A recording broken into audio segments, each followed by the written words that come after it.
I'm moving on to the front axle. Rear axle's down there cleaned up. I just have to do a little welding and degrease the inside.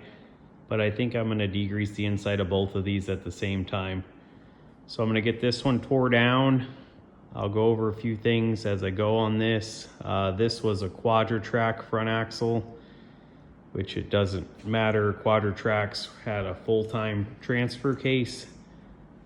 Hence they don't have any hubs. So I'm gonna convert that to locking hubs. I would have liked to use Yukon hubs. They don't make them for a early Dana 30, or else you convert this to 30 spline outers.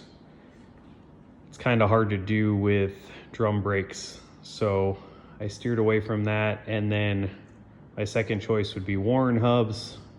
They're currently not in production.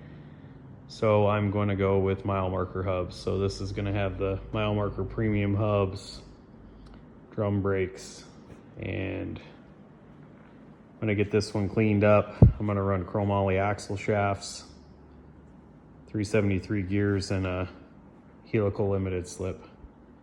So I'll get this all cleaned up, taken down, wire brushed, and then I'm going to paint this housing completely because it doesn't need pads welded on or anything. It'll bolt right in.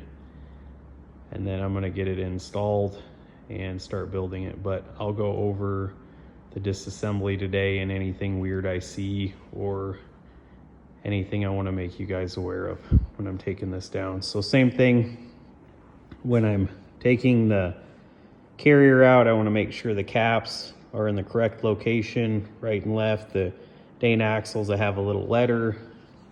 I think this has C's on it, so see there's a C there and a C on the cap and a C on the cap and a C there. Make sure those are oriented the same. And then when I pull the races out of where the pinion bearings are, I want to make sure I'm saving bearings and shims from those locations and looking for anything unusual.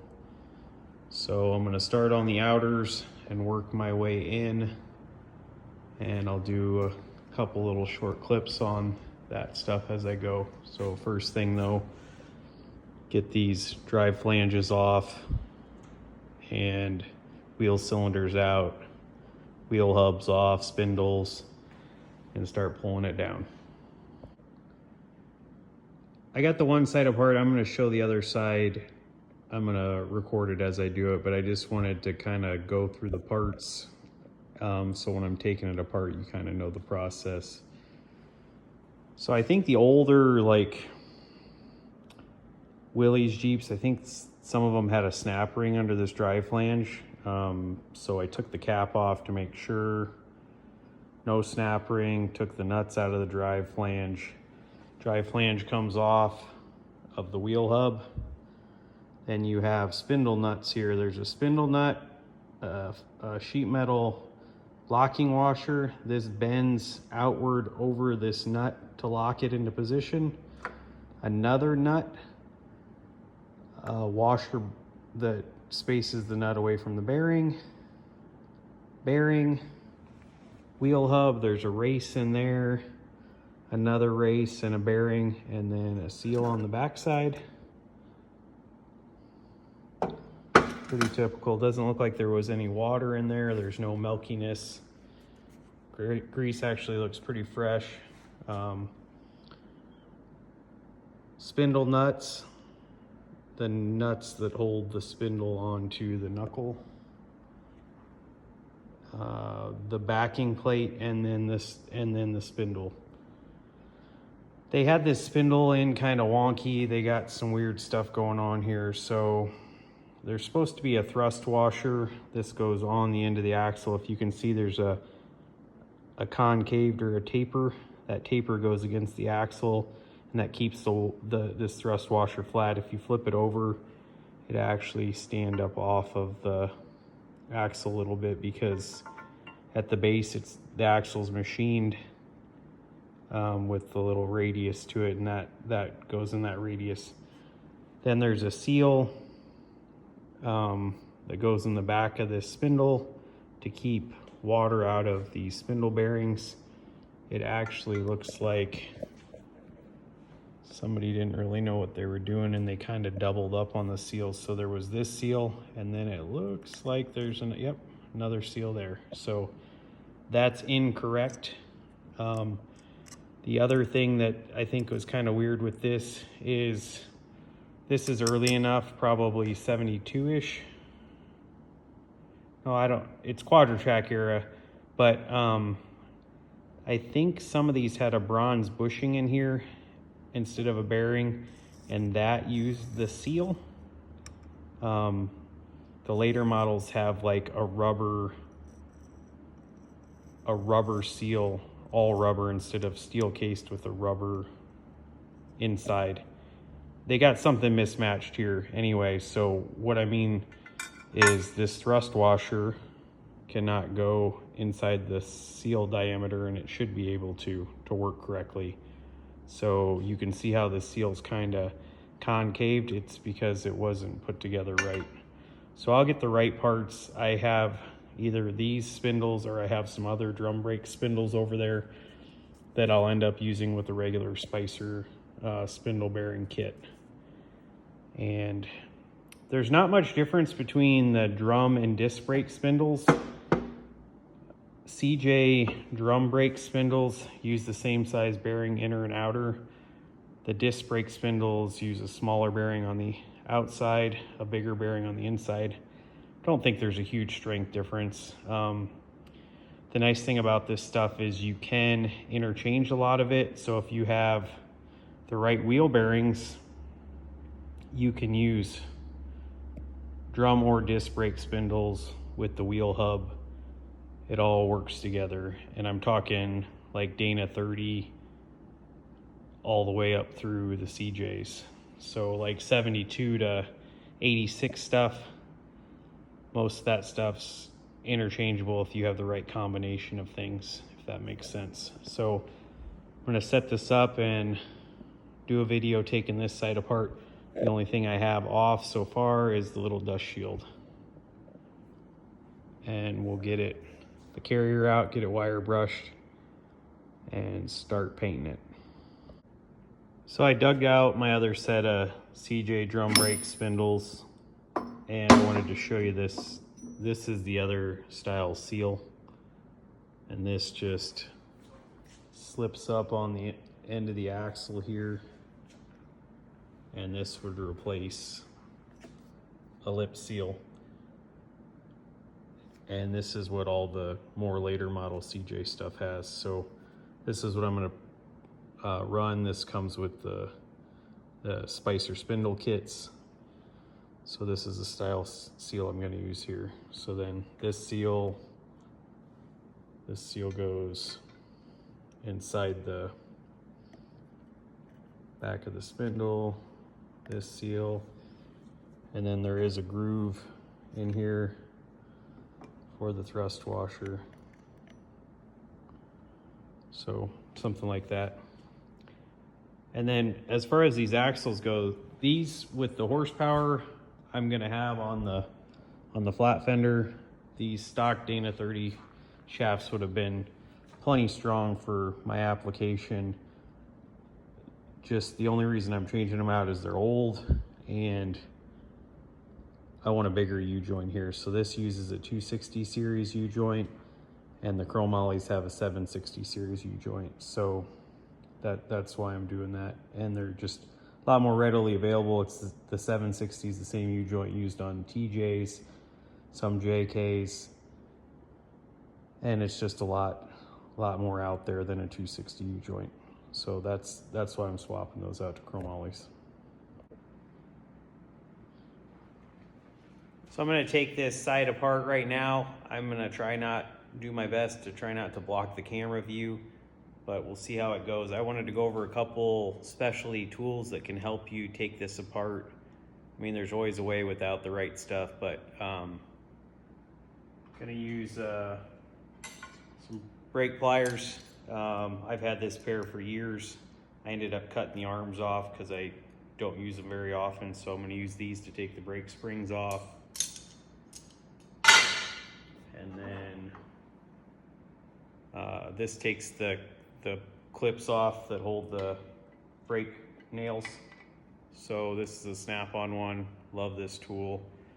Does both sizes, or the two most common sizes, but it works on any 1/4 inch driver.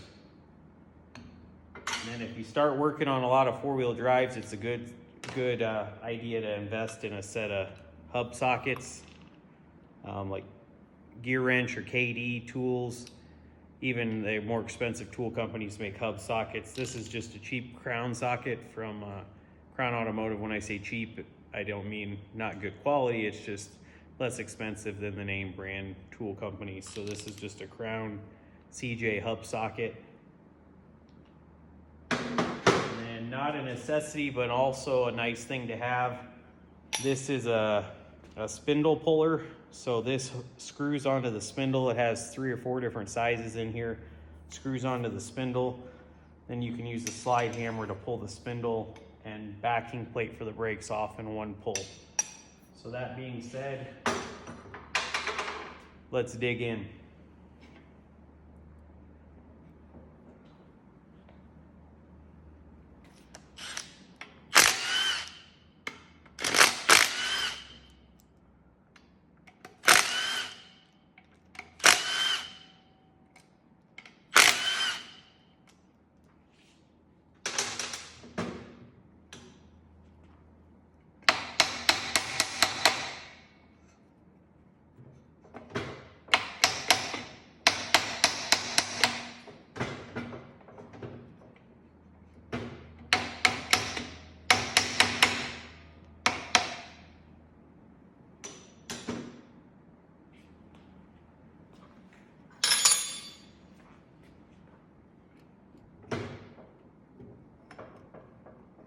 So drive flange is off.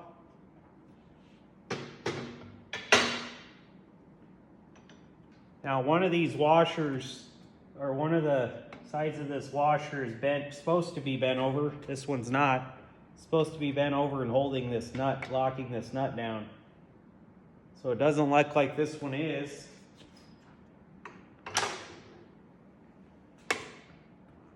So I would normally have to pound and flatten a section of that nut washer down to allow me to get the socket on the nut.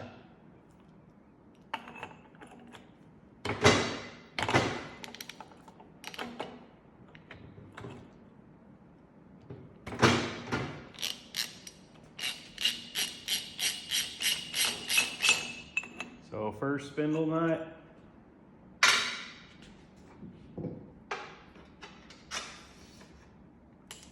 Then the washer that should be bent over, not bent over, completely flat. Then another spindle nut that's finger tight.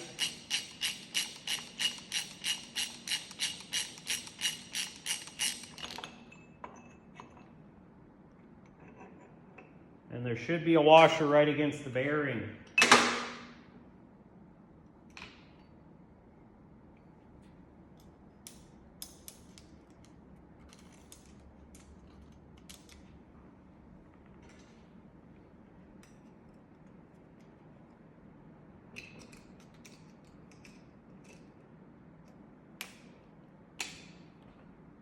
Sometimes those are kind of stuck. You can just pull the hub off.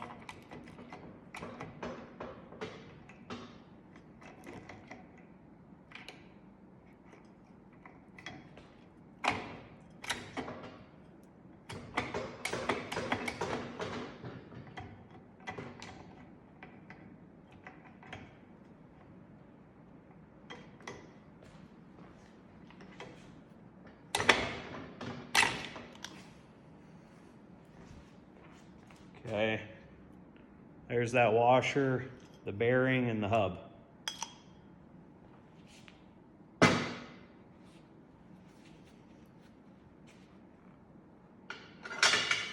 I got all new brake hardware from Napa, so this stuff's all going in the trash.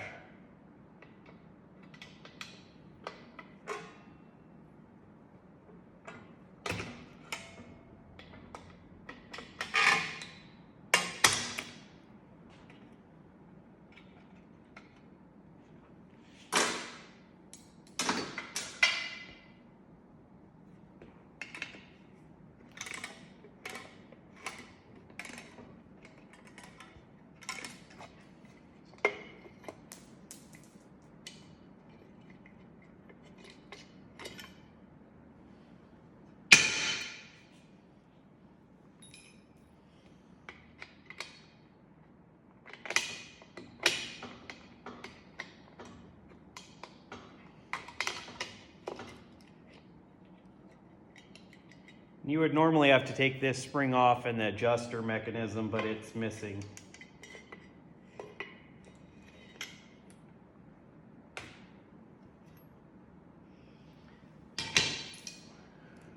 Okay. We will keep these. These are kind of hard to find.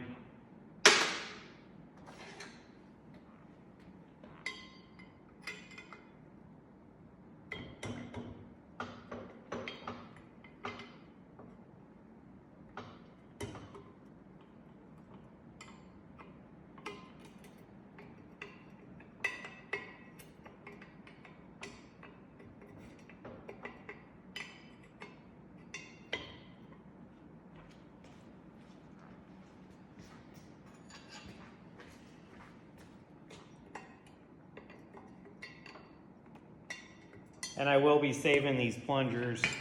I have some new ones. I'll replace them all with new ones, but I'm gonna save these. These are kind of hard to find too.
Okay, now I'm gonna put this slide hammer attachment on here. Make sure it's engaged a couple threads. Okay,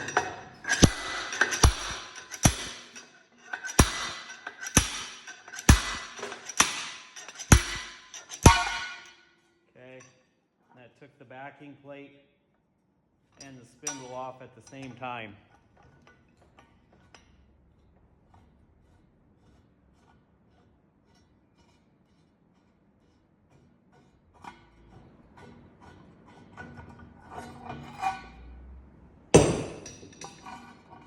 So backing plate, spindle, looks like same kind of setup.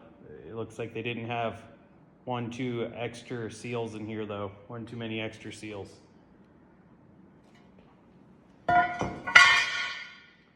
Then